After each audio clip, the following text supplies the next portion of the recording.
Hello student, welcome to my channel. आज हम लोग क्लास 10 साइंस का मोस्ट इंपॉर्टेंट क्वेश्चन देखने वाले हैं जो आपके बोर्ड एग्जाम में 100% पूछा जाएगा। देखो, इसमें से बहुत सारे क्वेश्चंस आपके बोर्ड एग्जाम में पूछे जाएंगे, तो एक एक क्वेश्चन हम लोग देखने वाले हैं और बहुत सारे क्वेश्चंस हैं। तो वीडियो को लाइक कर दो, चैनल पर नए हो सब्सक्राइब कर लेना, ठीक है। पहला प्रश्न आप देख लो क्या लिखा हुआ है कि उदासीनीकरण अभिक्रिया क्या है, उदाहरण दीजिए। उदासीनीकरण अभिक्रिया क्या है उसका आपको उदाहरण देना है और उदासीनीकरण अभिक्रिया होता क्या है ये भी बताना है। तो उदासीनीकरण अभिक्रिया आपको पता होगा, लाइक अगर आपने चैप्टर्स पढ़ा होगा, मैंने ऑलरेडी पढ़ा भी दिया है। तो यहां से आप बता दो कि उदासीनीकरण अभिक्रिया आपको पता है एसिड यानी कि एसिड और बेस यानी कि अम्ल और क्षार की अगर हम अभिक्रिया कराएंगे तो लवण प्राप्त होता है, और लवण प्राप्त होता है तथा जल प्राप्त होता है। लवण तथा जल दोनों प्राप्त होते हैं। इस अभिक्रिया को उदासीनीकरण अभिक्रिया कहते हैं। देखो, यहां अगर आपसे पूछा जाए लवण क्या है तो भी यही परिभाषा बता सकते हो, अम्ल एवं क्षार की अभिक्रिया से लवण प्राप्त होता है तथा जल प्राप्त होता है। यही आप परिभाषा दे सकते हो। ये जो परिभाषा है ये दो चीजों का है, एक तो उदासीनीकरण अभिक्रिया का और एक है लवण का। अगर आपसे कहे लवण किससे कहते हैं तो यही परिभाषा आप देना, और उदासीनीकरण अभिक्रिया क्या है तो यही परिभाषा आप देना, ठीक है। एग्जाम्पल की बात करें तो एग्जाम्पल है NaOH, ठीक है। एंड ये आपका क्या है, ये अगर OH जुड़ा हुआ है तो आपका क्षार है प्लस HCl। तो यहाँ अम्ल HCl है, हाइड्रोक्लोरिक अम्ल है, और यहाँ आप एरो लगाओ। तो देखो, यहाँ अगर अम्ल और क्षार आपस में अभिक्रिया करेंगे तो लवण बनाएंगी। लाइक आपको पता है कि NaCl यानी कि नमक जो होता है वो लवण होता है, और H2O आसानी से बाहर निकल जाएगा। यहाँ अगर मैं बात करूं क्या क्या चीजें हैं तो वो मैं आपको लिख कर समझा देता हूं। वैसे ये आपका क्षारक है या फिर क्षार है, कोई दिक्कत नहीं। ये आपका अम्ल है, ओके। एंड ये आपका लवण है। NaCl जो नमक होता है वो आपका लवण होता है, ठीक है। और ये आपका जल है।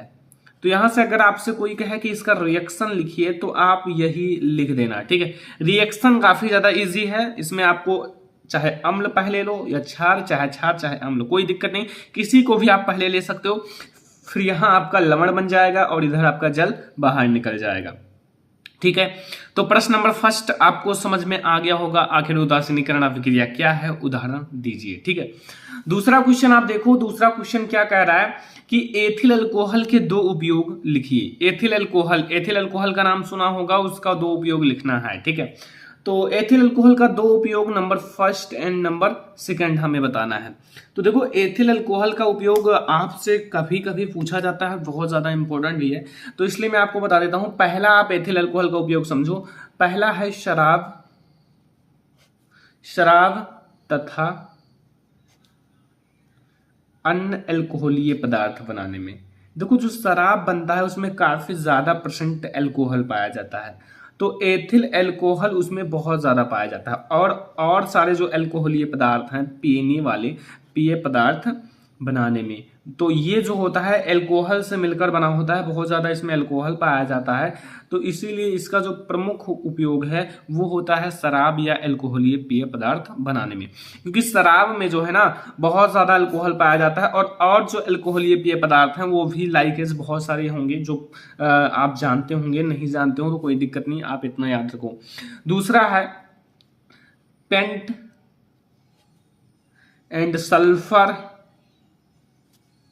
पेंट सल्फर एंड गोंद, जो आपका गोंद है, एंड गोंद के विलायक के रूप में, जैसे ये सारे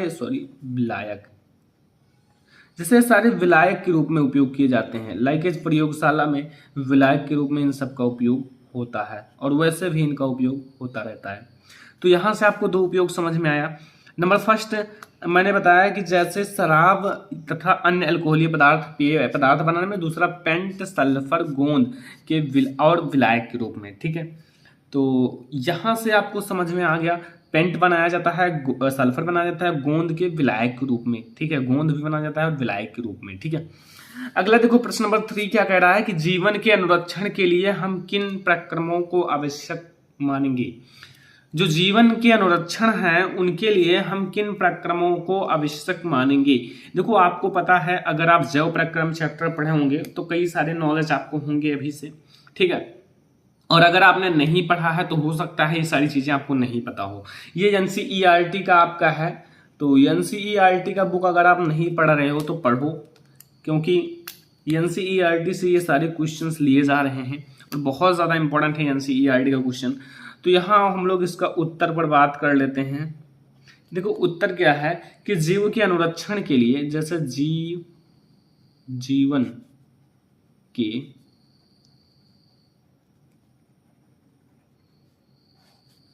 अनुरक्षण के लिए, जीवन के अनुरक्षण के लिए लाइक एज हम श्वास लेते हैं, क्योंकि अगर हम श्वसन ना करें तो हमारा जीवन खत्म हो जाएगा। पोषण भी बहुत ज़्यादा इम्पोर्टेंट है जीवन के लिए, ठीक है। और वहन एंड उत्सर्जन, ये सारी बहुत ज़्यादा इम्पोर्टेंट चीज़ें हैं जो मैं आपको बता रहा हूँ। उत्सर्जन, ओके, एंड जनन भी बहुत ज़्यादा इम्पोर्टेंट है, क्योंकि भले ही जनसंख्या की वृद्धि हो रही है, लेकिन अगर आपने कुल को आगे ले जाना है तो भाई जनन भी बहुत ज़्यादा इम्पोर्टेंट है। आदि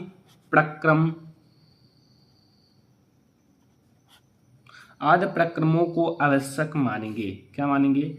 आवश्यक मानेंगे।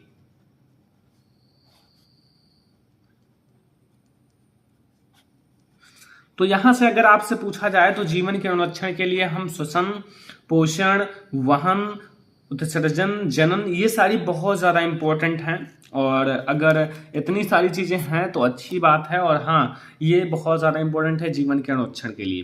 तो यहाँ से तीसरा क्वेश्चन भी आपको समझ में आ गया होगा। चौथे क्वेश्चन पर हम लोग चलते हैं। यहाँ आप लोगों ने नाम सुना होगा जीनोटाइप और फिनोटाइप, नाम जरूर सुना होगा। अगर आपने अनुवांशिकता में जो विकास चैप्टर देखा होगा तो सुना होगा कि जीनोटाइप यानी कि जीन प्रारूप तथा फिनोटाइप, ठीक है, यानी कि जीन से जीनोटाइप और लक्षण प्रारूप का होता है फिनोटाइप। तो यहाँ आपसे दो प्रकार से प्रश्न पूछ सकता है।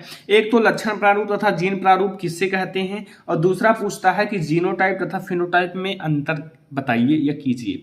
तो यहाँ से आपसे दो प्रकार से क्वेश्चन पूछा जाएगा। देखो यहाँ जो आपका जीनोटाइप होता है इसे जीन प्रारूप कहा जाता है और फिनोटाइप को लक्षण प्रारूप कहा जाता है। ओके, तो यहाँ से आपको अगर कोई जीनोटाइप कहे या फिर जीन प्रारूप कहे, दोनों एक ही बात है। ओके, तो यहाँ हम हेडिंग डाले हैं जीनोटाइप, या फिर आप जीन प्रारूप कोई भी डाल सकते हो। देखो जीन का मतलब होता है जीन एक समान होना, मतलब बाहर से वो चाहे जैसा दिख रहा हो, एक जैसा नहीं दिख रहा है, लेकिन अंदर से दोनों के जीन समान होने चाहिए। लाइक एज अगर बात की जाए, यहाँ देखो आकारिक लक्षण में जीव चाहे जैसा हो उसमें पाई जाने वाली जीनी संरचना को जीन प्रारूप या जीनोटाइप कहते हैं। लाइक एज वो देखने में आकारिक रूप में उसका आकार या लक्षण की बात की जाए, ठीक है, उनका लक्षण चाहे जैसा हो, ठीक है, वो उस पर डिपेंड नहीं है। जीनोटाइप इस पर डिपेंड नहीं है कि उसका लक्षण कैसा है, ये नहीं डिपेंड करता। इसमें यह डिपेंड है कि उसमें पाई जाने वाली जीनी संरचना या जीन प्रारूप या जीनोटाइप कहते हैं, ठीक है। तो यहां से आपको समझ में आ गया कि आकारिक लक्षण में जीव चाहे जैसा हो उसमें पाई जाने वाली जीनी संरचना को जीन प्रारूप कहते हैं। ओके, समझ में आ गया। एंड यहाँ आपका फिनोटाइप पे आ जाओ। फिनोटाइप क्या कहता है कि जीन किसी भी प्रकार का हो, इसमें जीन किसी भी प्रकार का हो, इसमें लक्षण किसी भी प्रकार का हो। ऊपर वाले में लक्षण माने नहीं रखता और नीचे वाले में जीन माने नहीं रखता, क्योंकि ये दोनों एक दूसरे के अपोजिट हैं, उल्टा हैं। जीन किसी भी प्रकार का हो यदि बाह्य रूप में समान या उसका प्रभाव दिखाई दे, प्रभाव मतलब आप लक्षण लिख सकते हो, मतलब वो बाह्य रूप से समान या फिर उनके लक्षण एक जैसा दिखाई दे, समान दिखाई दे, तो उसे हम लोग फिनोटाइप कहते हैं, ठीक है, फिनोटाइप कहा जाता है। तो यहां से आपको समझ में आ गया होगा, बहुत ज्यादा इजी है, अगर आपको समझ में आ गया हो तो अच्छी बात है। ओके,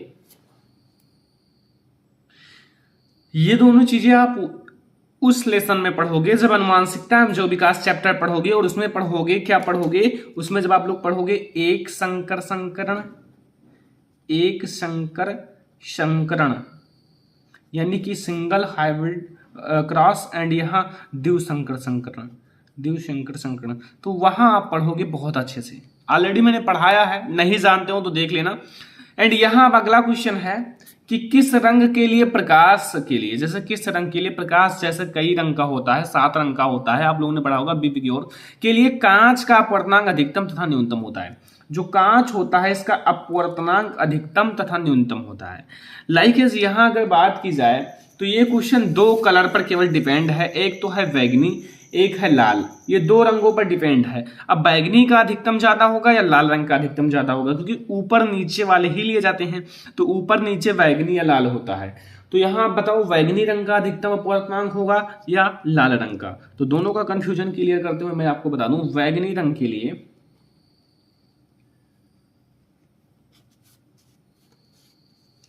बैगनी रंग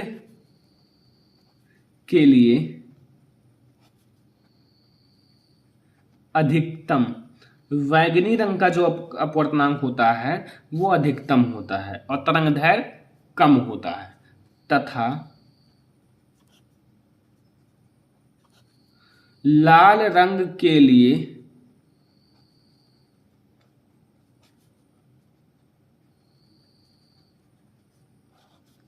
न्यूनतम होता है। अब यहां समझ में क्या आया आपको कि जो बैगनी रंग है उसके लिए क्या होता है, अधिकतम होता है, तथा लाल रंग के लिए न्यूनतम होता है। अगर यही इसको बदल कर क्या कर दिया जाए, तरंगदैर्घ्य कर दिया जाए, तो आप क्या बताओगे? तो आपको सीधा उल्टा कर देना है। लाइक इस बैगनी रंग का कम होता है, लाल रंग का अधिक होता है। लाल रंग का जो तरंगदैर्घ्य होता है वो अधिक होता है और बैगनी रंग का तरंगदैर्घ्य कम होता है। तो अगर आपसे अपवर्तनांक पूछे तो बैगनी रंग का अधिक होता है, लाल रंग का कम होता है। तरंगदैर्घ्य पूछे तो लाल रंग का अधिक होता है, बैगनी रंग का कम होता है। ठीक है। लेंस की क्षमता किससे कहते हैं? लेंस की क्षमता, पावर ऑफ लेंस या कैपेसिटी ऑफ लेंस, कुछ भी कह सकते हो। तो यहां आप लेंस की क्षमता समझो। लेंस की क्षमता देखो बहुत ज्यादा इजी प्रोसेस है। देखो लेंस की प्रकाश की किरणों को अभिसरित या अपसरित करने की क्षमता को लेंस की क्षमता कहते हैं। अभिसरित और अपसरित मतलब होता है फैलाना, जैसे ऐसे प्रकाश की किरणों को फैलना, या फिर यहाँ एक बिंदु पर इकट्ठा हो जाना, बटोरना। ठीक है, वही अपसरित या अपसरित करने की क्षमता को लेंस की क्षमता कहते हैं। तो यहां से आपको क्वेश्चन नंबर 6 तक समझ में आ गया, कोई कंफ्यूजन नहीं होगा। क्वेश्चन नंबर 7 से अब हम लोग यहां आते हैं। क्वेश्चन नंबर 7 यहां देखो। क्वेश्चन नंबर 7 आपसे क्या कह रहा है कि 1 किलोवाट में कितने जूल होते हैं, या 1 किलोवाट को जूल में बदलिए। बच्चा पार्टी बहुत ज्यादा इंपॉर्टेंट क्वेश्चन है। 1 किलोवाट को आप जूल में कैसे बदलोगे, ये आपके बोर्ड एग्जाम में पूछा भी गया एंड ये भी पूछा गया 1 किलोवाट में कितने जूल होते हैं। तो अगर आपको नहीं पता तो आप एक काम करो, मैं आपको बताता हूं कैसे निकालेंगे। 1 किलोवाट इधर है, बहुत इंपॉर्टेंट है। 1 किलोवाट लिखा हुआ है, ठीक है। तो 1 किलोवाट आप ऐसे लिख दो,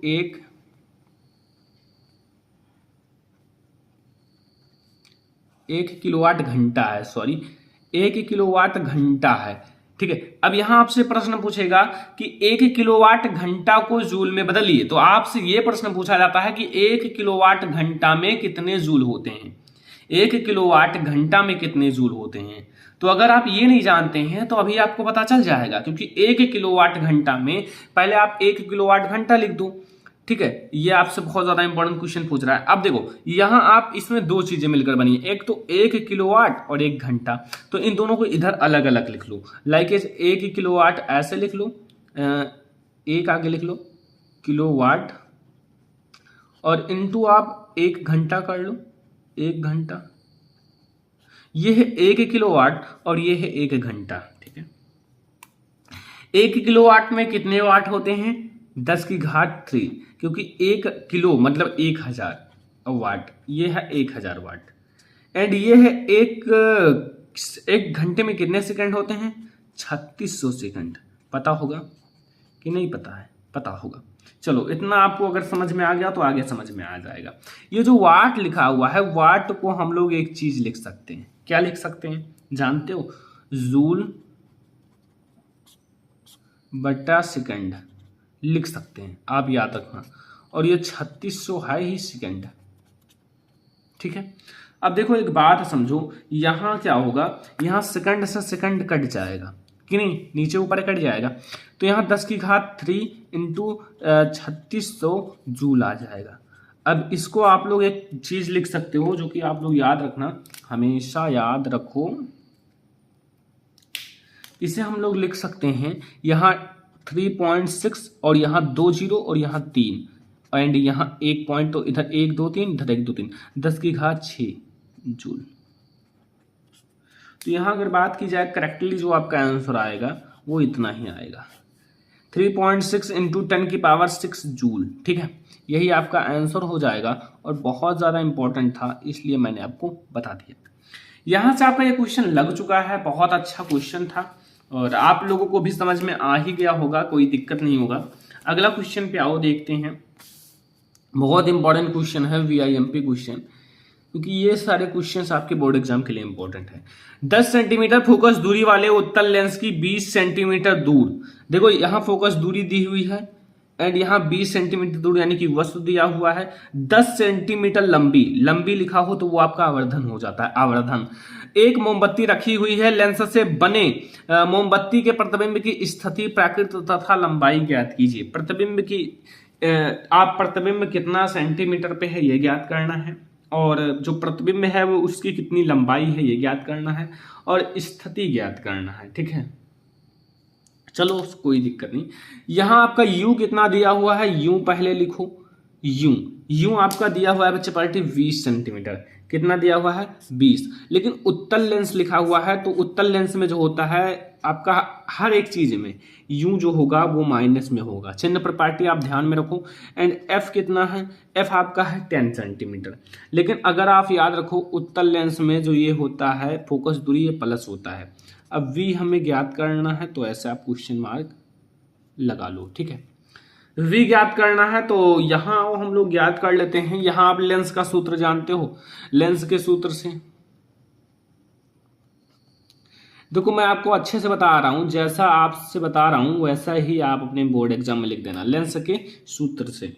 अब लेंस का सूत्र आपको पता होगा, नहीं पता हो तो कोई दिक्कत नहीं, 1/f बराबर 1/v माइनस 1/u। दर्पण का हो तो ये प्लस हो जाता है, जो ये 20 में माइनस है यही प्लस हो जाएगा दर्पण के लिए। अब सभी का मान रख दो फिर आपका आंसर आ जाएगा। 1/f दिया ही हुआ है तो 1/f का मान है 10 एंड बराबर 1/v हमें ज्ञात करना है माइनस 1/20। ठीक है, 20 है तो यहाँ एक काम करो, 1/v आपका है ही, इधर ही रहने दो 1/v एंड इधर हो जाएगा 1/10 कर लो, या फिर आप एक काम कर लो।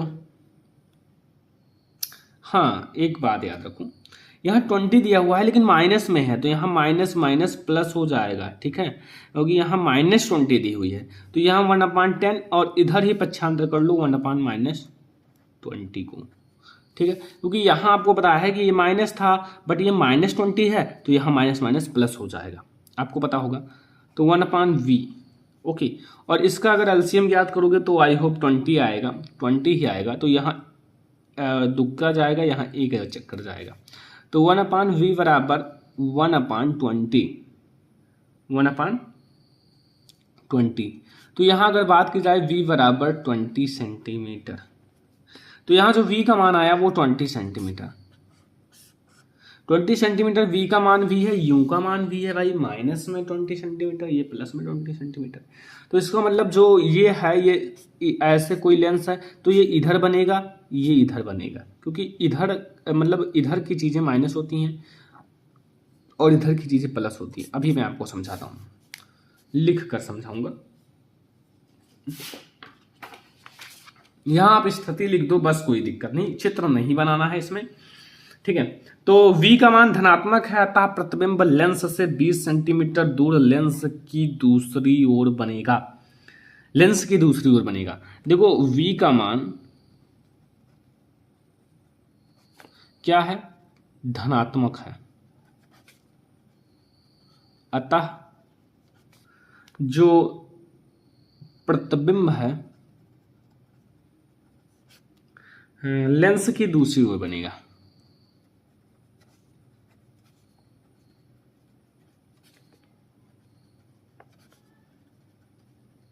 बनेगा। स्थिति अज्ञात हो गया और प्रतिबिंब ज्ञात हो गया कितने सेंटीमीटर में बनेगा। अब आपको एक चीज और ज्ञात करना है, आवर्धन। आवर्धन आपको ज्ञात करना है, तो यहाँ यम बराबर आपका होता है I/O बराबर V/U। यहाँ देखो अब हमें I का मान ज्ञात करना है, ठीक है। यहाँ देखो इसमें 10 सेंटीमीटर लंबी मोमबत्ती दी हुई है, तो यहाँ आपका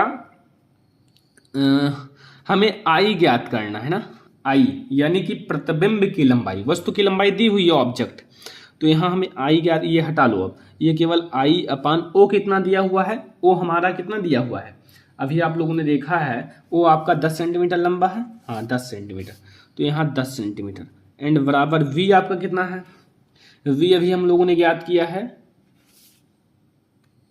20 है एंड U है -20, ठीक है। तो यहाँ से अगर बात की जाए तो ये आएगा, ये आप कट कर दो तो ये -1 हो जाएगा, तो यहाँ से I बराबर -10 सेंटीमीटर, तो -10 सेंटीमीटर आ गया, माइनस में 10 सेंटीमीटर, ठीक है। बहुत शॉर्टकट ट्रिक है। तो प्रतिबिंब 10 सेंटीमीटर तथा 10 सेंटीमीटर का होगा और उल्टा बनेगा तथा वास्तविक होगा, उल्टा तथा वास्तविक होगा। जो प्रतिबिंब बनेगा जैसे वस्तु तो 20 सेंटीमीटर का था, नहीं 10 सेंटीमीटर का वो भी था, वस्तु और प्रतिबिंब दोनों 10 सेंटीमीटर के हैं, ठीक है। ये देखो 10 सेंटीमीटर ये भी है, 10 सेंटीमीटर ये भी आया, लेकिन प्लस माइनस का अंतर है। तो प्रतिबिंब भी 10 सेंटीमीटर लंबा तथा उल्टा एंड बनेगा और वास्तविक होगा। बस इतना आपको करना है और ये न्यूमेरिकल आपका लग जाएगा। तो यहाँ से आज का हमारा साइंस का इतने सारे इंपॉर्टेंट क्वेश्चन मैंने करा दिया है एंड और भी इंपॉर्टेंट क्वेश्चन हम लोग और वीडियोज में देखा करेंगे। तो इस वीडियो को लाइक करना, शेयर करना अपने फ्रेंड्स के साथ, चैनल पर नया हो सब्सक्राइब कर लेना एंड ऐसे ही वीडियो मैं आपको डेली प्रोवाइड करता रहता हूँ। तो चलो फिर मिलते हैं अगली वीडियो में, तब तक के लिए धन्यवाद।